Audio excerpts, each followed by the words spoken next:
Today I want to discuss Chinese real estate agents and how they operate within your country.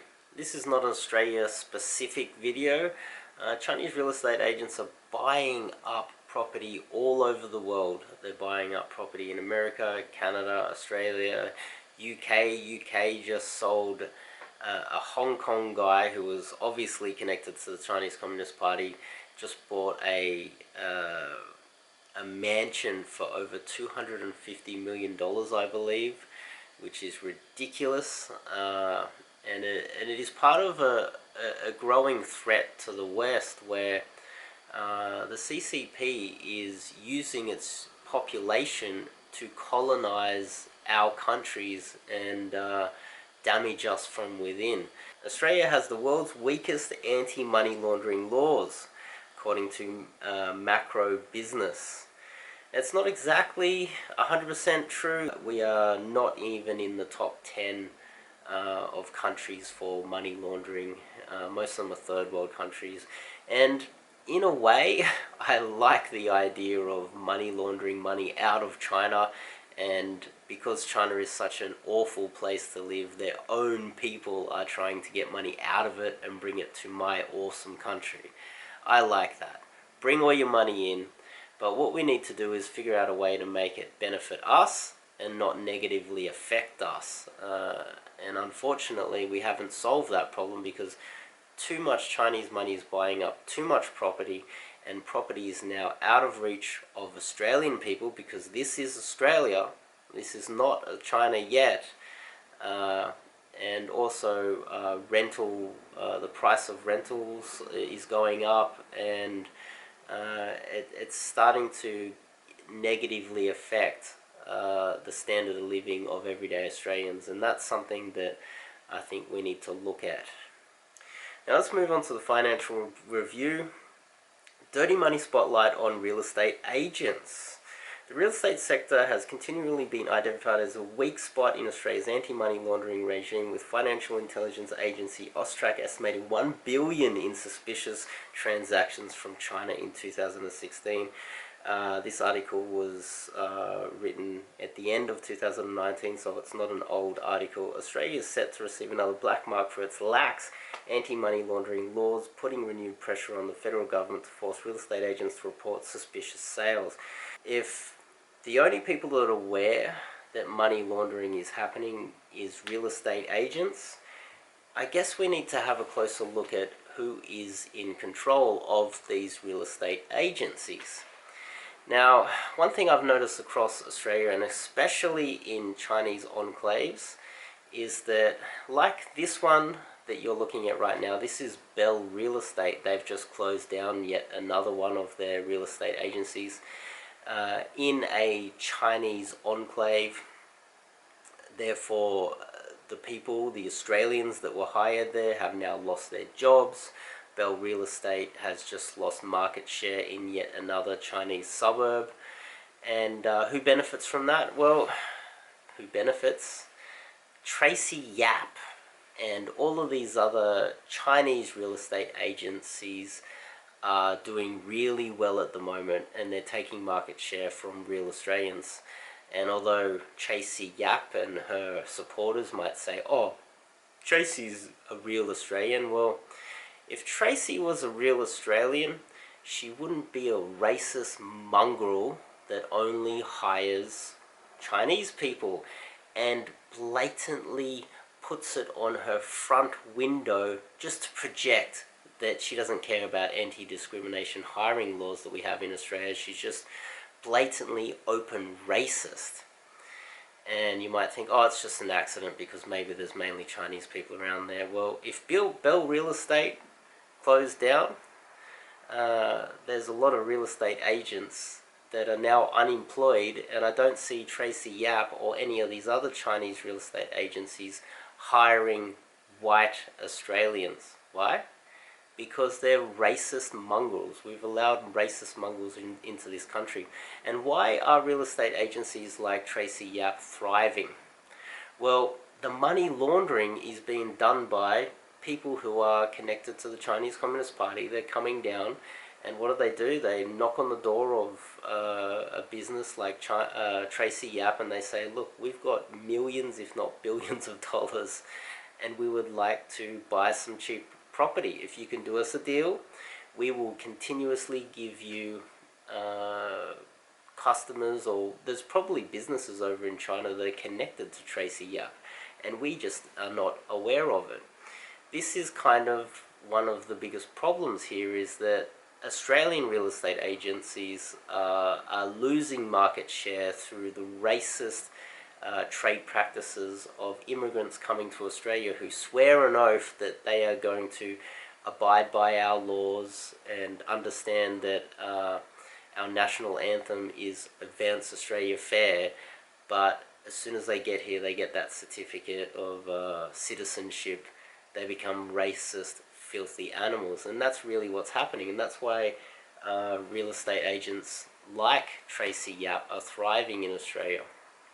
Now, I'm going to go a little bit deeper. I've actually gone to inspections, not only for rental properties, but for properties for sale.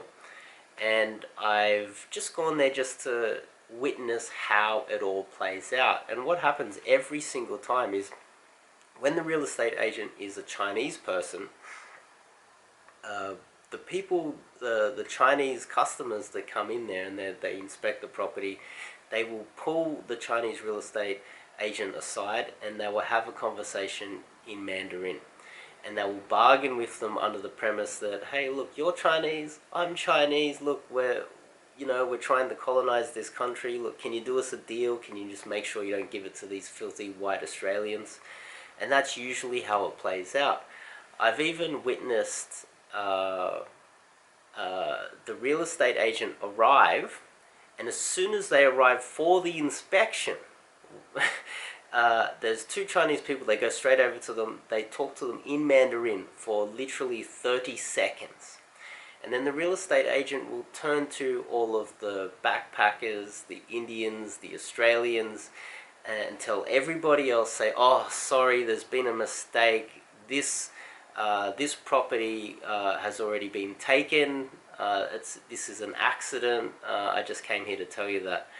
Which is a blatant lie, because if it was already taken, he wouldn't even show up. If there was a mistake on the website, this real estate agent wouldn't even show up.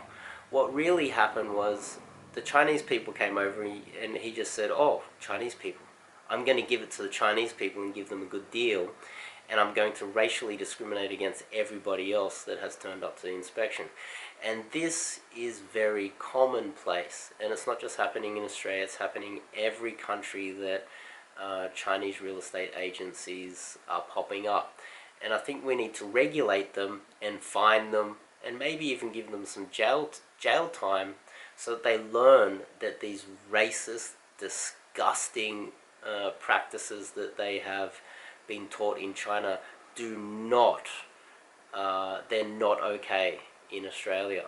And when you witness it with your own eyes, you realize that not all are scumbags, but the ones that behave like this, they are filthy mongrels. I got no other way to describe it. I've also gone a little bit deeper, and I've tried to experiment with Chinese classifieds, where they have rental properties and places for sale, and to try and get myself into Chinese, in WeChat, they have a different way of selling property. They have groups, and to get into the group you need to have a contact to add you to the group. And what I've done in the past is I'll have a contact which is Chinese, and that contact would ask for a price of the property. How much does this property cost? And just say the property is, say, $300,000 to $1 million, something like that. And that person will get a price and come to me and tell me how much it is. And then what I will do is I will use my own account. I will speak in English and ask for the price of the exact same property. And usually there will be almost 10 to 20% markup of the cost of the property, even if it's for sale or if it is a rental property. One of the worst markups I ever witnessed while experimenting with this was I had a Chinese person ask for the price of the room, and the room was, I think, $200 per week, and this was just across the road from UNSW, the university in Sydney. And then I went in there and asked for the price of the exact same room, and it was $250 because I spoke English and that I was a white Australian. A markup of 25%, which is a ridiculous amount. That's the racist Chinese tax. And if you are Chinese, you in fact get a discount.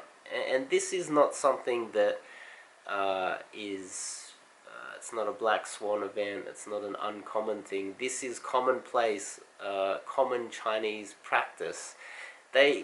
What they do in China is, in China it's more difficult. They have to build a thing called guanxi. And guanxi is when you know someone, you have a business relationship with them, and it's a long business relationship, so you trust each other, your families are connected, you often take each other out to dinner and things like that, and you go to birthdays together, you drink together, and you have a close relationship so you can trust each other, because trust, it's hard to gain trust in China because there's so many shady businessmen running around.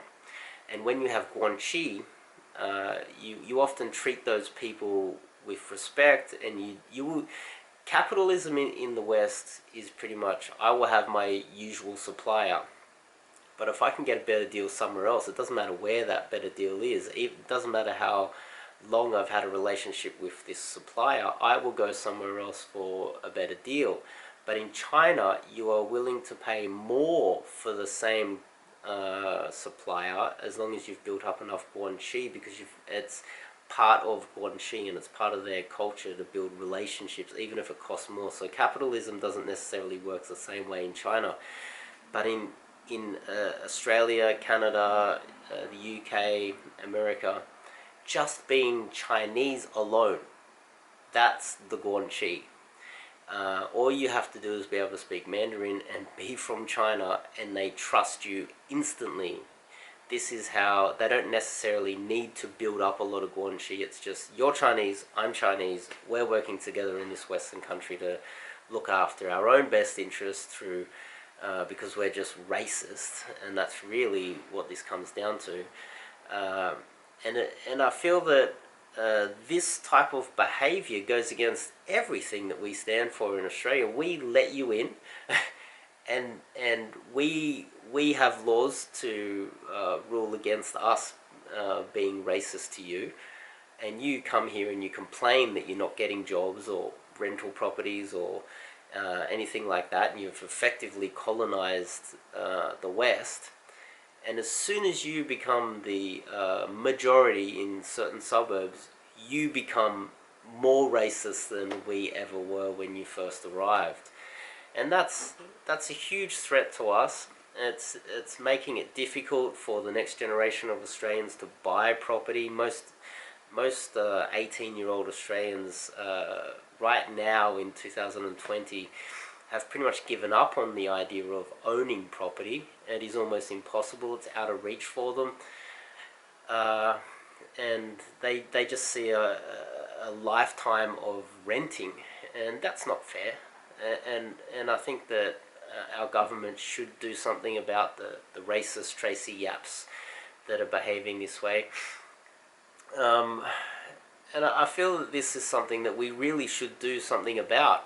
I don't entirely have the answers, because I don't really want to cut off all of that money that's being laundered out of China and might be breaking the law, but I like to see money coming out of China and going into my country. I like that, but the negative effects of that is making it difficult for the general population of Australians. And what do you guys think in the comments? I have no idea how to solve this problem, but it is a problem, and I'm sure that someone in the government should be able to solve it, or at least, instead of just giving a first home buyer's grant or something like that, which only pushes up property prices. We need a better way to solve this problem, and I definitely don't have the answers. But if you like this video, please consider clicking the subscribe button and hitting the bell icon so you don't miss out on anything in the future. I've also got a Patreon. If you like what I'm doing here, you support my work. Patreon is the best way to support me. And I'll see you guys in the next video.